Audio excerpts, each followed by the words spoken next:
ძვირფასო კოლეგებო, მოგესალმებით. დღეს ჩვენ ვიწყებთ სპეციალურ კურსს ბიზნესის კვლევის მეთოდებში, რომელიც წარმოადგენს აუცილებელ წინაპირობას მათთვის, ვინც აპირებს თავიანთი საქმიანობის განხორციელებას კვლევით მიმართულებით. აღნიშნული კურსის საშუალებას მოგცემთ შეიძინოთ ის აუცილებელი კომპეტენციები, რომელიც დაგეხმარებათ ბიზნეს ადმინისტრების სფეროში კვლევითი საქმიანობის განხორციელებაში. კურსი უზრუნველყოფილია აუცილებელი სახელმძღვანელოებით, ეს არის ორი სახელმძღვანელო, შეიძლება ითქვას კლასიკური სახელმძღვანელო, ძალზედ პოპულარული დასავლეთში, ერთი წარმოდგენილია სლაიდზე. ეს გახლავთ ავტორების შინდლერის და კუპერის სახელმძღვანელო, სათაურით ბიზნეს კვლევის მეთოდები და მეორე გახლავთ ანალოგიური სათაურით სახელმძღვანელო, რომელიც მოიპოვება ილიაუნის ბიბლიოთეკაში. ავტორები არიან ბარი რაბინი და ვილიამ ზიგმუნდი. ორივე გახლავთ ინგლისურენოვანი. გარდა ინგლისურენოვანი მასალისა ჩვენ გაგვაჩნია ასევე ქართული მასალაც, რომელიც კვლევის მეთოდებში შეიცავს აუცილებელ ინფორმაციას და ვფიქრობთ, რომ ამგვარად კურსი უზრუნველყოფილია ლიტერატურით. დღევანდელი ჩვენი ლექციის მიზანს შეადგენს მივიღოთ ინფორმაცია იმის თაობაზე, თუ კონკრეტულად რას წარმოადგენს ბიზნესის კვლევის პროცესი, რა მიზნები გააჩნია მას, როგორია ეს სპეციფიკა, რომელიც მას განასხვავებს სხვა სფეროების კვლევისაგან, როგორია კვლევითი ინფრასტრუქტურა მსოფლიოს მასშტაბით, რა არის ის ძირითადი საფუძვლები, რომლებიც თავად კორპორატიულ სამყაროში განასხვავებენ მენეჯერებს თავიანთი დამოკიდებულებით ბიზნესის კვლევის მეთოდებისადმი და ბიზნესის კვლევისადმი, როგორც ეფექტური ინსტრუმენტისადმი, რომელიც საშუალებას იძლევა გადაწყვეტილი იქნეს კორპორაციული პრობლემები და გრძელვადიან პერსპექტივაში გაუმჯობესებული იქნეს კომპანიის სტრატეგია განვითარების თვალსაზრისით. თავად ბიზნესის კვლევა წარმოადგენს პროცესს, რომელიც საშუალებას აძლევს მკვლევარს განსაზღვროს ეს აუცილებელი მონაცემები, ინფორმაცია, რომელიც საჭიროა ანალიზისათვის, შეაგროვოს ეს ინფორმაცია, მოახდინოს მისი კლასიფიცირება, ანალიზი, გაუწიოს მას სინთეზირება და აქციოს იგი იმ სტატუსის და იმ ხარისხის მასალად, რომელიც საშუალებას მოგცემს, რომ გაკეთდეს ვალიდური დასკვნები, შემუშავდეს ღირებული რეკომენდაციები და მთლიანობაში კვლევა ჩაითვალოს სანდოდ. ბიზნესის კვლევის პროცესზე ბუნებრივია, როგორც ესეთ ცოცხალ მოვლენაზე გავლენას ახდენს მრავალი ფაქტორი და ამ ფაქტორების, ასე ვთქვათ, ზემოქმედების შედეგად თავად ეს პროცესი ხდება ეფექტიანი ან პირიქით კარგავს ეფექტს, რასაც საბოლოო ჯამში ჩვენ მივყავართ არასანდოობის ფაქტორის ჩამოყალიბებისადმი ამ კონკრეტულ კვლევასთან დაკავშირებით. თავად ბიზნესის კვლევისადმი და თავად კვლევის სფეროსადმი ინტერესი განაპირობა იმ მოვლენებმა, რაც განვითარდა კორპორატიულ სამყაროში და უპირველეს ყოვლისა ეს არის ბიზნესის განვითარება, ტექნოლოგიების განვითარება, საკომუნიკაციო, ასე ვთქვათ, ლანდშაფტის განვითარება,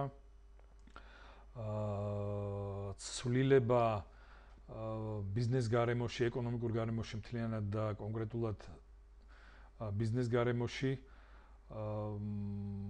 გასული საუკუნის მეორე ნახევარში თანდათანობით ბიზნეს გარემო იწყო სახეცვლილება, შესაბამისად ყველა ის დაინტერესებული სუბიექტი, ინდივიდუალური თუ კოლექტიური, რომელიც მონაწილეობას იღებდა აი ამ პროცესში, ბუნებრივია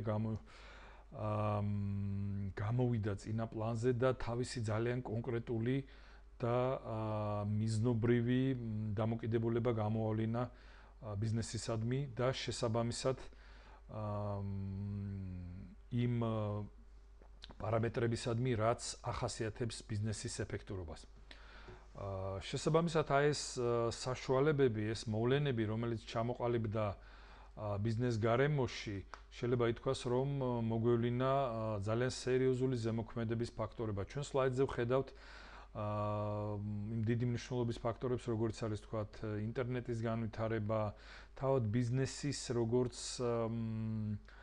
ასე ვთქვათ, პროფესიული მიმართულების დისციპლინის ფორმირება, სადაც თავის მხრივ ფუნქციონალური მიმართულებებმა ძალიან წინ წაიწია შესწავლის თვალსაზრისით, ხოლო თავის მხრივ თეორიულმა ნააზრევმა უკვე გადაინაცვლა კორპორატიულ პრაქტიკაში და ამან ყველაფერი ასახვა პოვა ბიზნესის წარმატებაზე.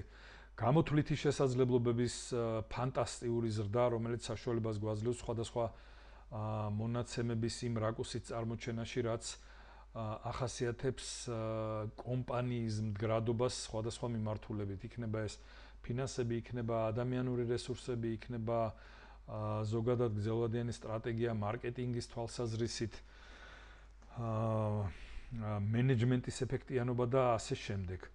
დიდი მნიშვნელობა აქვს იმ ფაქტორს, რომელიც განსაკუთრებით მძაფრი გახდა გასული საუკუნის 60-იანი წლებიდან, ეს არის კონკურენციის გამძაფრება და გაძლიერება, როგორც ვიცით, წინა პერიოდები ძირითადად იყო ორიენტირებული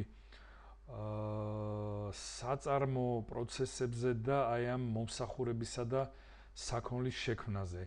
ამდენად მოგვიანებით უკვე 60-იანი წლებიდან, როგორც ვიცით,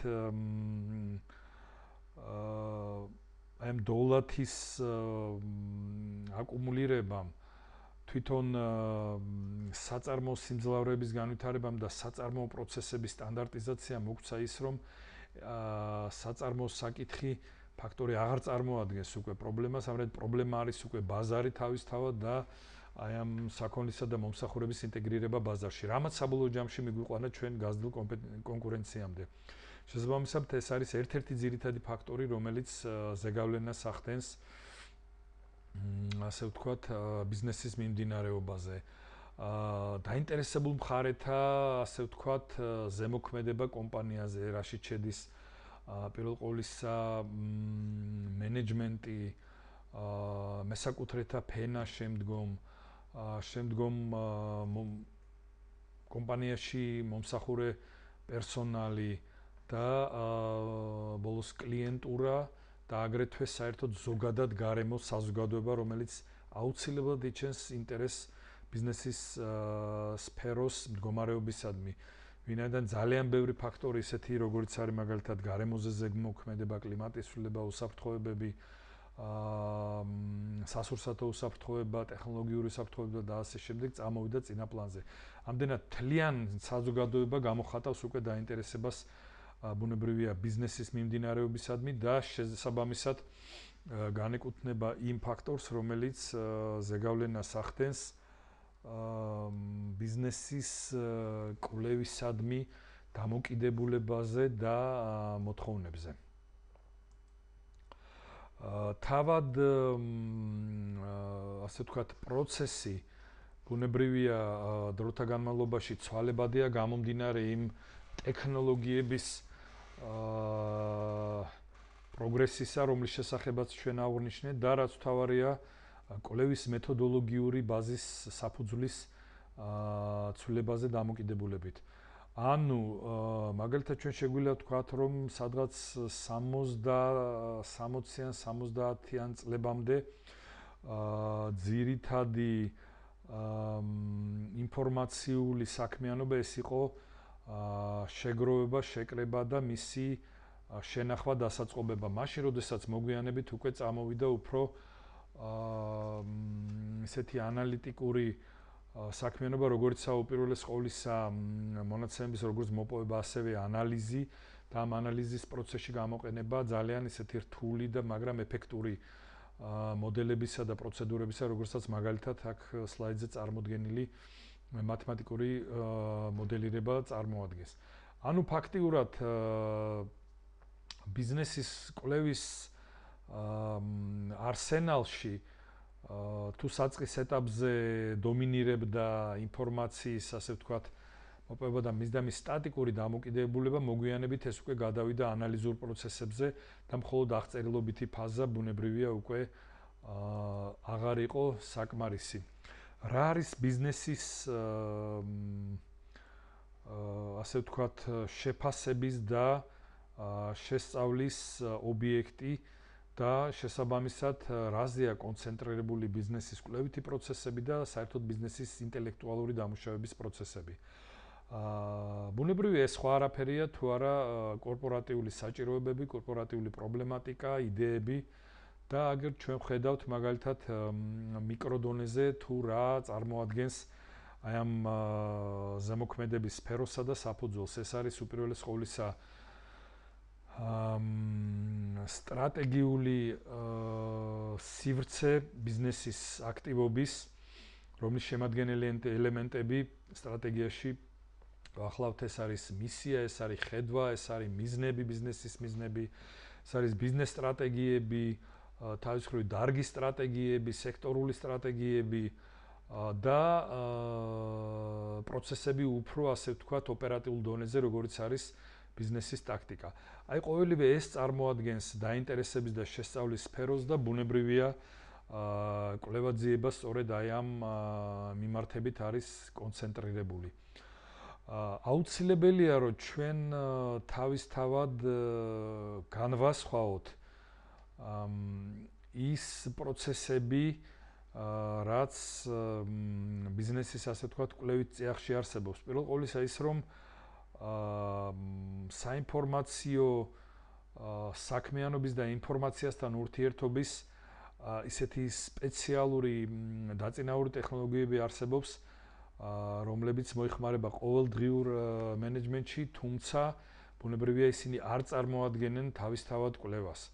კვლევით საქმიანობა ეს არის ერთი მხარე, ხოლო მეორე მხარეა ბიზნესის უზრუნველყოფა საინფორმაციო სისტემებითა და წყაროებით და ჩვენ გვაქვს ორი ძალზე საინტერესო ტექნოლოგია ბიზნეს ინფორმაციის, რომელიც გადაწყვეტილების მიმღებებს ბიზნესში ეხმარება მათ ყოველდღიურ საქმიანობაში. ეს არის გადაწყვეტილების მიღების ხელშემწყობის სისტემები, რომელიც ფაქტიურად გულისხმობს აი ამ ინფორმაციის შეგროვებას და მის მონაცემების შეგროვებას და განთავსებას ქსელებში. ანუ ეს არის ძირითადად შიდა ქსელი, ეგრეთ წოდებული ინტრანეტი, რომელიც აკავშირებს შეიძლება ითქვას კორპორაციულ კომპიუტერებს და მონიტორებს ერთმანეთთან და არის ექსტრანეტი, რომელიც ასევე კომპანიის გარეთ არის კავშირში, თქვათ, სხვა კომპიუტერულ სისტემასთან.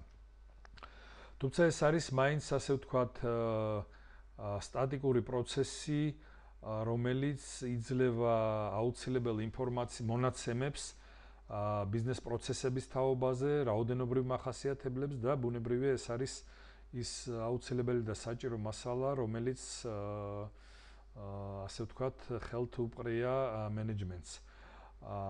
მაშინ როდესაც გახლავთ ასევე მეორე სისტემა, ეს არის უფრო დინამიური სისტემა, რომელიც ასახავს დინამიზმს გარემომცველ სამყაროში, ეს არის ბიზნესის ინტელექტუალური სისტემები, რომელიც გვაძლევს ჩვენ ინფორმაციას ყველა იმ ძირითადი მოვლენის თაობაზე ბიზნესთან მიმართებით, რომელიც წარმოადგენს ფასეულობას და ძალიან საინტერესოა ასე ვთქვათ ბიზნესისათვის. ეს არის ტექნოლოგიური ინფორმაცია, ეს არის ტენდენციები ეკონომიკაში, პოლიტიკაში, სამართლებრივ სივრცეში, კულტურულ, სოციალურ, დემოგრაფიულ და სხვა სფეროებში.